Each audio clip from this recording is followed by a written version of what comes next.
迎来到报明说。如果你想了解更多的相关信息，可以搜索一下仁爱礁。5月5号，美国海军太平洋司令帕帕罗在接受日经新闻采访的时候表示，说中国经常干涉菲律宾在南海的补给行动，我们支持菲律宾在南海专属经济区的主权，随时准备协助菲律宾行使主权。菲律宾在南海侵占了中国8个岛礁，其中多数岛礁的补给问题，中方暂时都没有干涉。比如说面积最大的中业岛，甚至还开设了机场。帕帕罗说的补给对象呢，指的是在仁爱礁搁浅的登陆艇马德雷3号。这一艘破旧的登陆舰在1999年故意冲滩搁浅，菲律宾试图用这种耍无赖的方式长期占据仁爱礁。马德雷3号上面有菲律宾海军陆战队一个班的12名军人长期驻守，他们每天的工作呢就是百无聊赖的看海。出于人道主义的原则吧，中方从来没有阻止过菲律宾为马德雷3号上的驻守人员运送给养，甚至是人员的轮替。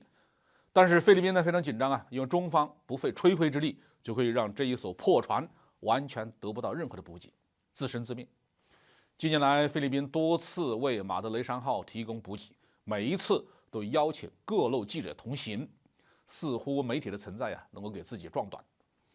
菲律宾政府背弃协议，向美国开放更多的军事基地以后，马德雷3号的补给问题就更是成了他的一块心病。在这段时间里面呢，菲律宾海岸警卫队多次向中方挑衅，遭到中方的坚决反制。中国海警船的吨位更大，速度更快，装备更好，菲律宾海警的挑衅行动显得是非常的自不量力。但是美国政府从中看到了机会，不但大肆的炒作双方对峙的问题，而且向菲律宾提供了一批船只，以加强菲律宾的海警力量。现在帕帕罗作为美军太平洋海军的司令，公开表态要支持菲律宾，就是想借马德雷3号补给的问题引发新的矛盾，趁机介入南海。那么美国海军可能会采取些什么行动来同中方对抗呢？按照美军的霸权习惯，似乎应该是出动舰队把中国海警船甚至是海军战舰挡在外围，护送补给船进入仁爱礁。但是如今的美国海军水面舰艇的兵力捉襟见肘，无论是单舰的吨位还是舰艇的总数，中国能向南海集中的舰艇绝对比美国海军的要多。如果美军在南海同中国海军搞碰碰船，美军是撞坏一艘少一艘，以美国现在造船业的产能，已经无法支持美国的海上霸权了。平时在不能动枪动炮的情况下，用撞击的方式维权是一种比较可行的选择。用舰体撞击对方是一种常见的低烈度的海上对抗的方式，也是一种介于和平喊话和火力打击之间的灰色手段。这并不是战争行动，但能够有效地表达自己的坚决态度。中国敢不敢和美国护航下的菲律宾海警，甚至是美国海军搞碰碰船呢？在最近几年维护海洋权益的斗争中中国海警多次采用碰撞战术，在钓鱼岛、中间南行动中都有使用。特别是在中间南行动中，为给981石油钻井平台护航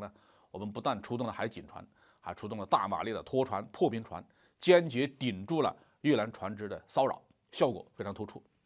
在南海与美国海军的斗争中解放军也曾经准备坚决使用碰撞战术，用坦克登陆舰拦截了美国海军科本号巡洋舰，迫使后者紧急改变航向。所以中方敢不敢拦截美舰，这并不是一个值得担心的问题。关键的问题在于，如果马德雷3号的补给问题只涉及到中菲双方，